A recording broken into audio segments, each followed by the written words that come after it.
Hello, everybody, and welcome back. Today, I want to try to talk about some things that have been on my mind, and I mostly want to talk about three different philosophical directions. The first one is existentialism, the second one is Stoicism, and the third one is nihilism. So, firstly, existentialism. What is it? Well, for all philosophical ideas and directions and workings, it is very individual. Everyone has an own interpretation and way of working in these philosophical ideas. So today we're going to talk about my interpretation of these three. The first one is existentialism, and it is very important to understand a few background ideas, and I'm going to try to not use any buzzwords, but hear me out. Firstly, existentialism originates from a non-religious point of view. I think, no, there are different ways to make it religious, but existentialism is made in the basic idea of that there is no higher power. And this is captured in the sentence, the universe is amoral. And with amoral, there's a very important distinction between amoral and immoral. English kind of mixes the sounds, but it's a very important distinction because immoral means you have wrong morals, you have bad morals. For example, the bad guys are mostly immoral. If you do something against the standard normal ideas of morality, you are immoral. But amoral means no morality, no weighing of good and bad. And that is the basic idea of existentialism. The universe is amoral, which means the universe doesn't care about good and bad.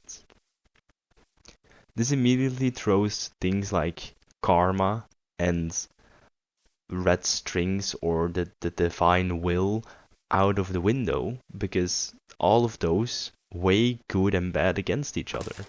That's why I said that religion doesn't really mix well with existentialism, because existentialism begins with the idea the universe doesn't care about what is good and bad.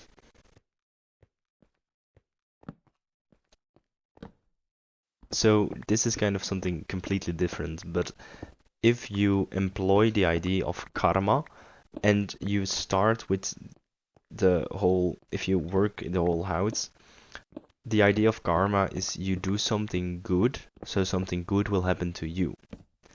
I don't like that mentality because, again, okay, you're doing something good, but in the end you're doing it so you will receive something good back. You're still doing it for yourself. So while karma might seem like something benefiting, that you try to help other people, it in the end is for your own good. You're still saving your own ass.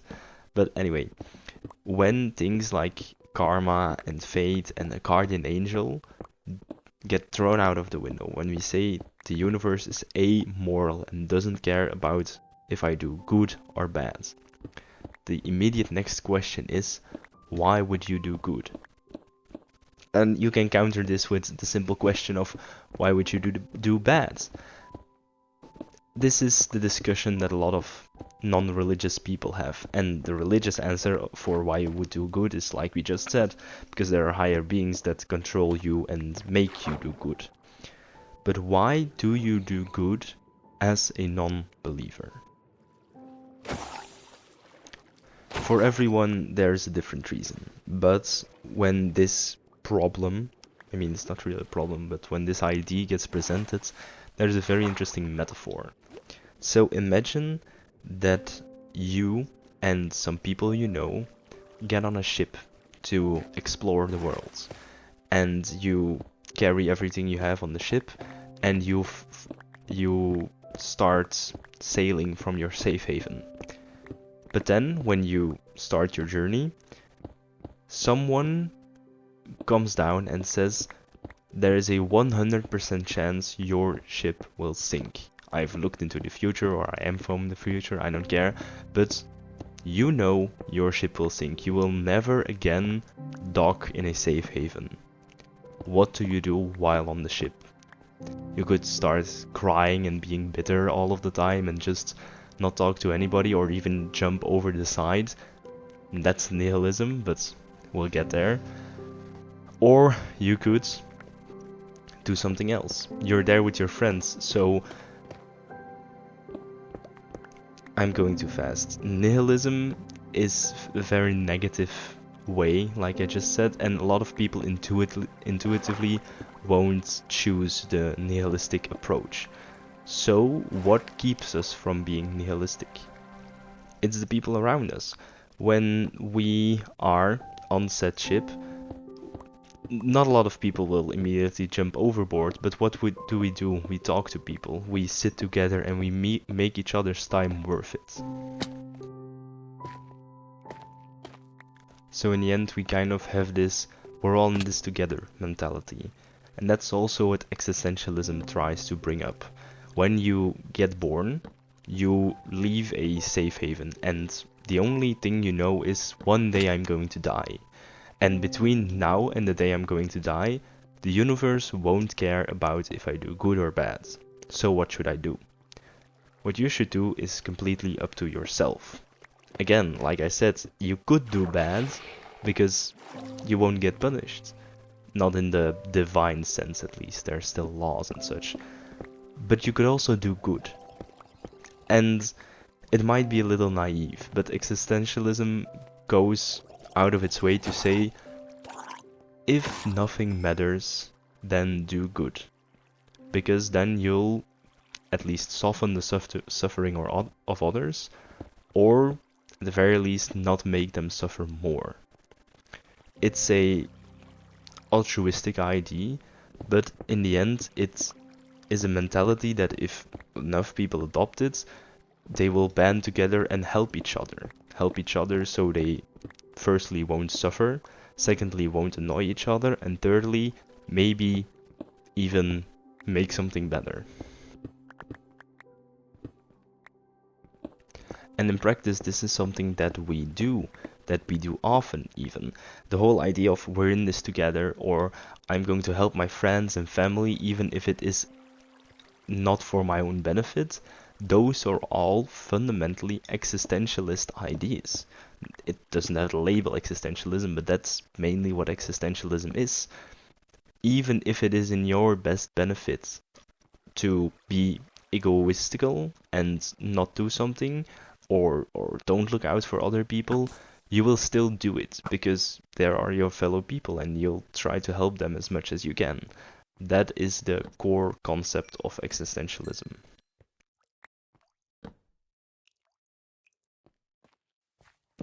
But when we say, oh, it doesn't matter if you do good or bad, everything you do, firstly, depends on who you are, and secondly, is completely your own responsibility. It is very important that people with an existentialist mindset take responsibility for their actions.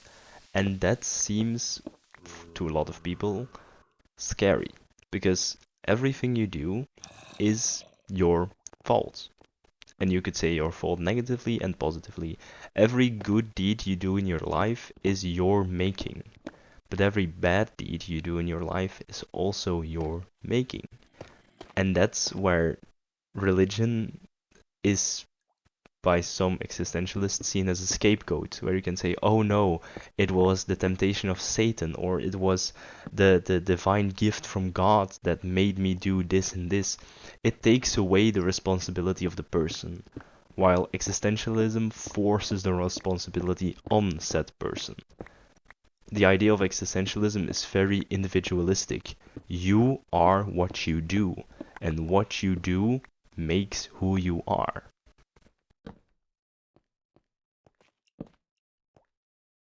So existentialism fundamentally starts with the idea of the universe is amoral and doesn't care if you do good or bad. So against maybe better judgment, you should do good, because it's just the right choice, and some people call it a little bit naive or irrational. And then there is a more rational solution. I mean, it's not really a solution, but it's another idea called Stoicism, where the central idea is rationality. You need to calculate every interaction, every idea, every way, and you need to think, is this good or bad for me, and what will I do about it? And then everything kind of becomes these scales where you weigh, is this something I would do, or is this something I wouldn't do? And with that clear rationality also comes a way of thinking that control is very important. And that's also why Stoicism can be combined with religion. Stoicism is firstly very rational, and secondly, a very important distinction is you should put energy only into the things that you can control.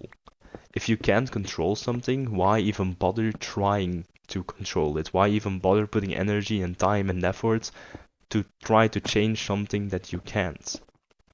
And that's very important to combine with the gods.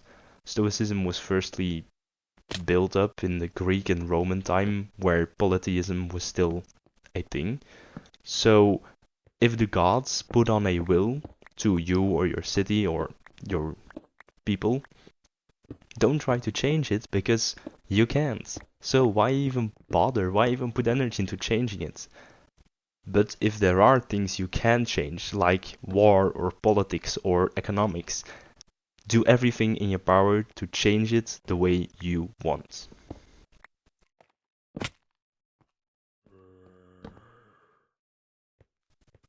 But Stoicism can also be interpreted in a more modern and non-religious idea. Firstly, be rational about everything. Don't let your emotions or your ideas or your obsessions shape who you are. And secondly, only put effort into the things you can control and try to let go of the things you can't control. It's daily things like maybe the economy might be going bad, maybe there's a war, maybe politics are going wrong, but you can't control those things. At least if you lie awake in the night, it's bad for your mental health. So only try to worry about things you can control, like voting, but then that's it. It's also on the more day-to-day things. I can't control that my public transport arrived too late, which made me be late for my meeting or something. I could work myself up and get angry and get all fuzzy about it, but that won't change the fact that the bus is too late. So why bother being angry about it?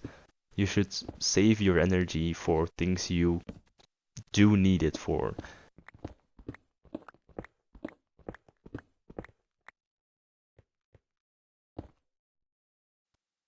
But now we are treading on very dangerous terrain, because if you are so rational about everything, you might dissociate from what makes you human. And we humans are emotional creatures. We can't avoid that. A lot of philosophy is stuffing away emotions and thinking you're better than the emotions. But you can't deny the fact that humans have emotions and feelings, and that's a part of what drives us. So if you try to rationalize everything and try to, for example, not be angry about the buses being late, not be angry about the politics, not be angry about the war, not be angry about the famine, in the end, you'll be so dissociated from your own emotions, you'll get confused. So there are flaws with Stoicism, and it's in practice very nice, but it's more something that a computer would do than a real human. Something else important in Stoicism is the phrase, and this is a phrase I will say once and then never repeat again, memento mori. Remember your death. This is the same rational idea of you won't die, you will die, and you can't do anything about it. So just accept the fact that it'll happen. And somehow this is a philosophical enlightenment, which just isn't true. We humans are made to fear dying. So being afraid of death isn't something inferior. And philosophers who think like, oh, philosophy is accepting the fact that you'll die, I don't think that's the idea of philosophy. Philosophy should be discovering why you live, not accepting why you die. But anyway, I'm getting carried away of my philosophy frustrations. Stoicists have this idea of you will die and you can't change anything about it, just the same as existentialists, but where existentialism says, oh, you will die, so before you die, try to make the best life possible. You personally need to take the ropes and guide your own life. While stoicists will say, you will die, you can't change anything about it. There's a lot of other things you can't change anything about, so only care about the things you can change.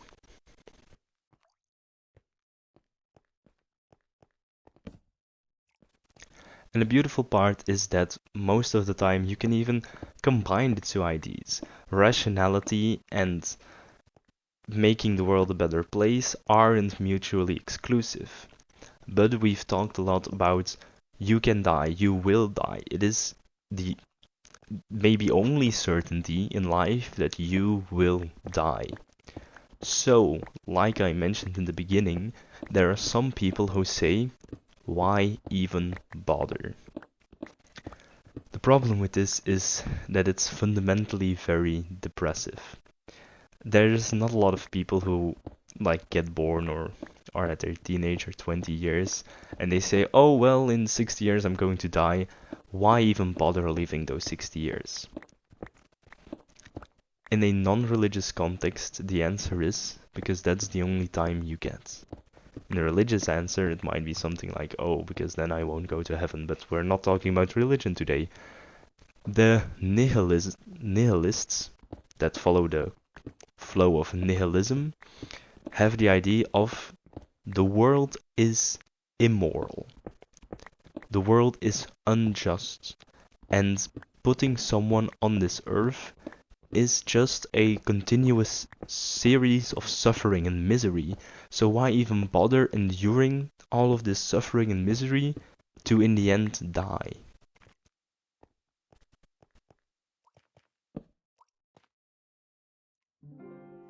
So you might even go as far as to say, well, making a child and putting a child on this earth from a nihilistic perspective is stupid, because the child will just suffer for 10 years, 20 years, 30 years, 60 years, and then he'll die, while not having received any positive things. And again, this is a very depressive mentality, so it's very difficult to get into the head of a nihilistic philosopher if you don't have the same, I don't like to say it, but like depressive mentality. But it's still important to keep in mind when we're talking about the whole you die idea, and then what do you do about it? So we've got these three ideas of A, you will die, so before you die, make the best of every situation. B, you will die, and thus only you should care about the things you can change. And C, you will die, so nothing matters. Why would you even try to change anything if you just die? And again, those nihilistic ideas creep into daily life, not with the label nihilistic, but for example climate change. A lot of people say, oh, but when climate change has a real impact, I'll be dead. Yeah, okay, you will be dead, but your children or your grandchildren won't. So it's the same idea of like, why bother? Why even bother to try to change climate change if I'm dead anyway? the Stoicists would answer like, oh, I can't do anything about the industry pumping out tons of carbon monoxide and carbon dioxide, so why should I even care? I can't do anything about it. And existentialists will say, well, we can't change climate change with like a finger snap, but we'll do our best to not make it worse, for instance, and then secondly, try to spread things like awareness and such. The thing is, it's not two sides of the same coin because it's three, but it's three faces of the same mentality, the same approach that diverges into different paths. And I think it's very important to be literate about what those different degrees of mentality and ideas means and how you should approach it.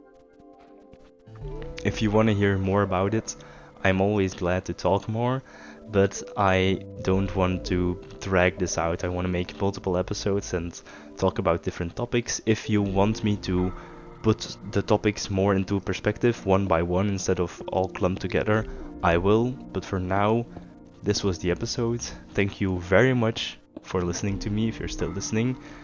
If you aren't, well, you're not going to hear this, so it doesn't matter.